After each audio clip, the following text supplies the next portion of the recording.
di sini, maka kita adzan awal jam 4, masih ada 1 jam.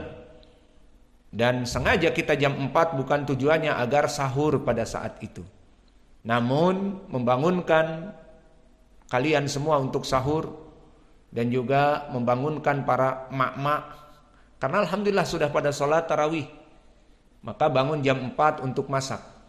Sehingga bukan maknanya kita membangunkan kalian jam 4 dengan adzan awal, kemudian kalian makan jam segitu.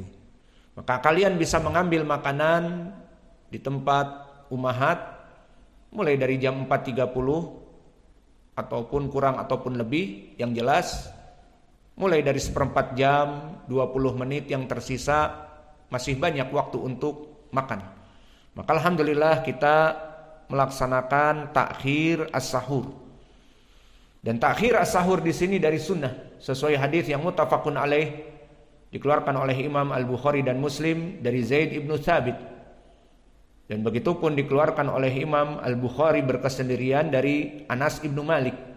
Yang maknanya hadis ini sering terulang sehingga kita singkat dan kita sudah juga sisa-sisa terakhir, bahwa disebutkan kami sahur bersama Nabi, kemudian Nabi bangun. Maka ditanyakan, kam kana bainal adan was sahur, qala qadru khamsina ayah. Bagaimana jarak Nabi sahur kemudian dia bangun? Sekitar membaca 50 ayat. Dan membaca 50 ayat baik yang pendek ataupun yang panjang, kalau juz amma pada pendek mungkin cepat, 1/4 jam sudah bisa baca 50 ayat. Ataupun surat Al-Baqarah yang jelas sekitar 20 menit atau setengah jam, maka ini waktu sahur yang baik. Maka kaum muslimin di saat mengakhirkan sahur, maka itu di atas sunnah.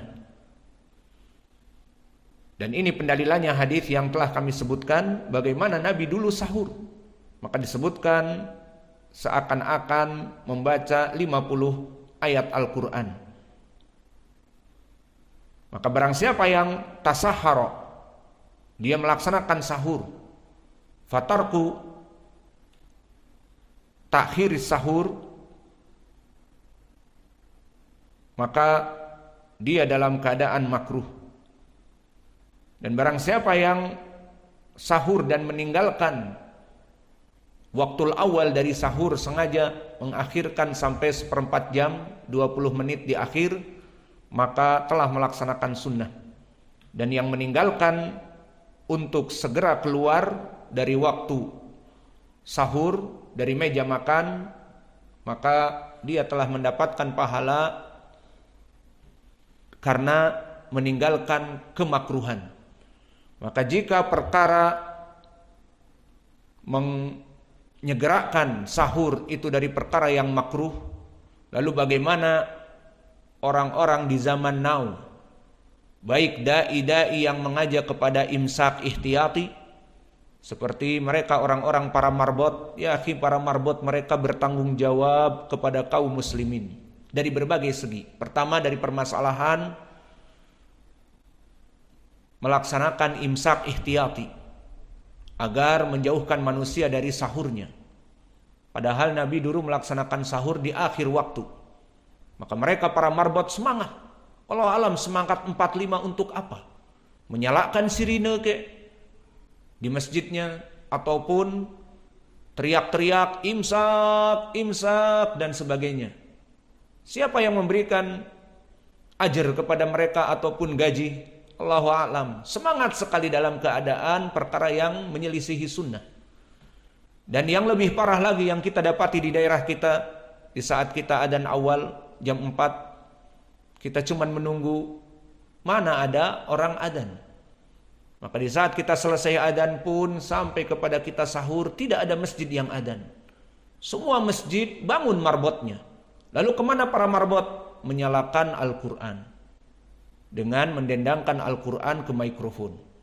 Maka wallah, lau seandainya di zaman Nabi itu yang terbaik, membaca Al-Quran gantinya adzan awal itu yang terbaik, maka akan ada di dalam hadis tentang permasalahan ini.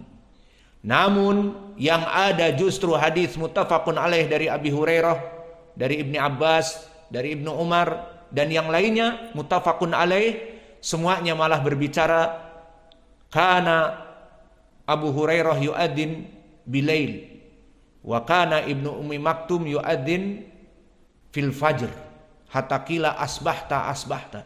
Semua hadis berlafaz seperti itu, menunjukkan bahwa ada dua adzan. Dan adapun permasalahan mana yang rajih, as-salatu khairum minan naum di adzan yang pertama atau yang kedua, indak ya Hudzaifah? As-salatu khairum minan naum di adzan yang pertama atau yang kedua yang rajih? Hah? Di adzan yang pertama. Aina dalil? Daliluhu kama jaa athar Ibnu Umar akhrajahu Imam At-Tahawi di Syarah Muskilil Athar dengan sanad yang sahih.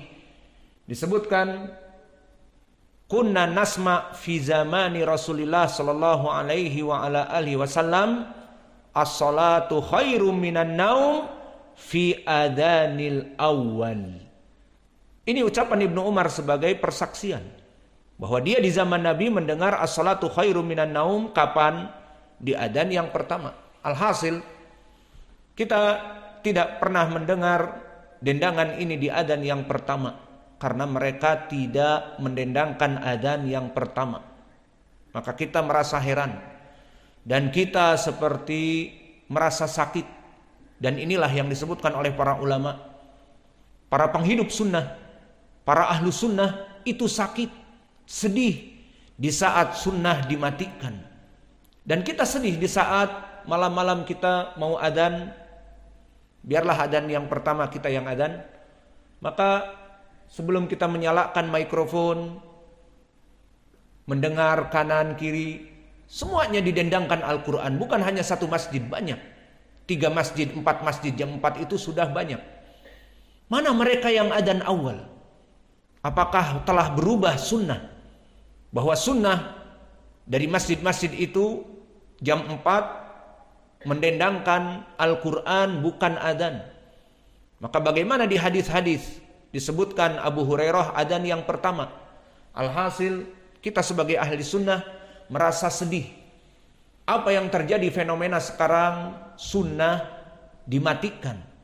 Mana yang dimatikan dari sunnah? Pertama, di waktu fajar itu, di waktu sahur, mereka para marbot tidak ada yang adzan, diganti dengan mendendangkan Al-Quran, Al-Afasi dan yang lainnya dengan suara mikrofon yang tinggi.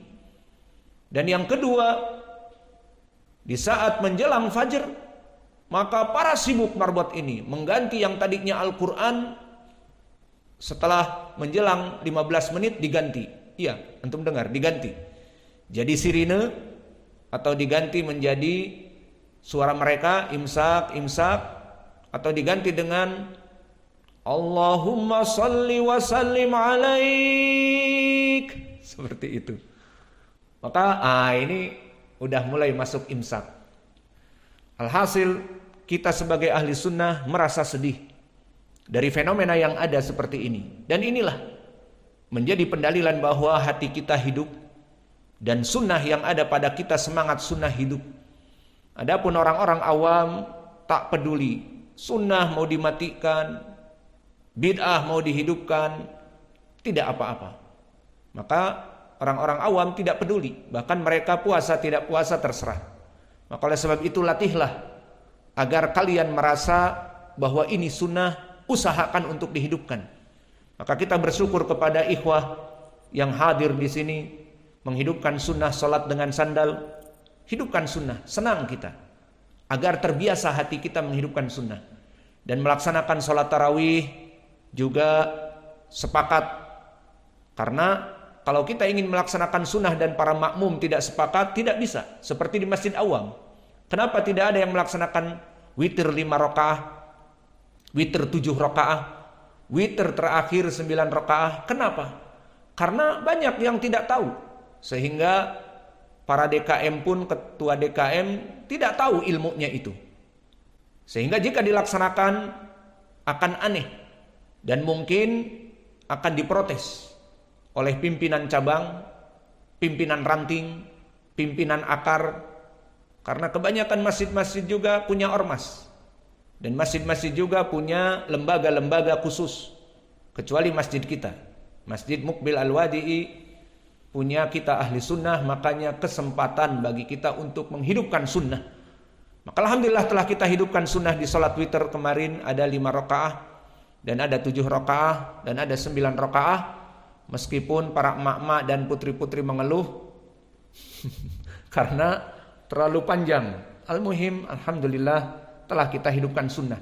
Kebiasaan menghidupkan sunnah ini menjadi kecintaan di hati kita, dan kita akan merasa pilu dan sedih di saat di depan kita sunnah dimatikan.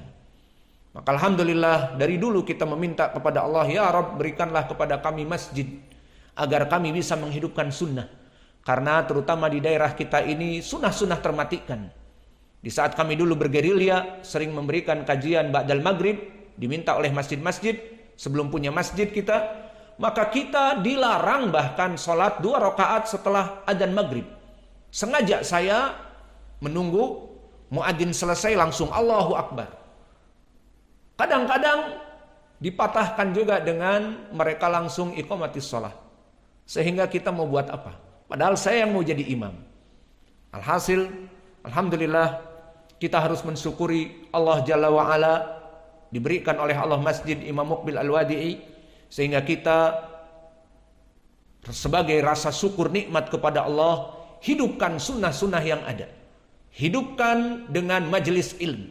Hidupkan dengan kewajiban-kewajiban yang dilakukan di masjid, dan sunnah-sunnah yang dilakukan di masjid, dan majelis ilm menghidupkan masjid.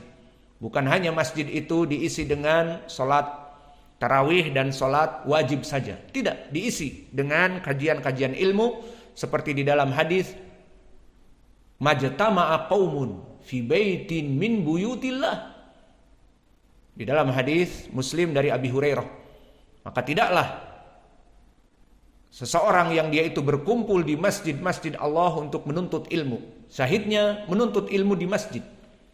Maka alhamdulillah kita tidak mengajar manusia di kelas-kelas, mengajar santri-santri di kelas-kelas, atau bahkan di kampus-kampus. Tidak. Meskipun nanti kita mempunyai kelas-kelas yang banyak, maka kelas-kelas itu paling untuk nisa, karena memang untuk anak-anak paling seperti itu. Adapun semua kajian di masjid dan itu mengikuti sunnah, majtama'a qaumun fi baitin min buyutillah. Maka ini keutamaan belajar talaqi. Dan dulu para salaf seperti Nabi mengajar di masjid.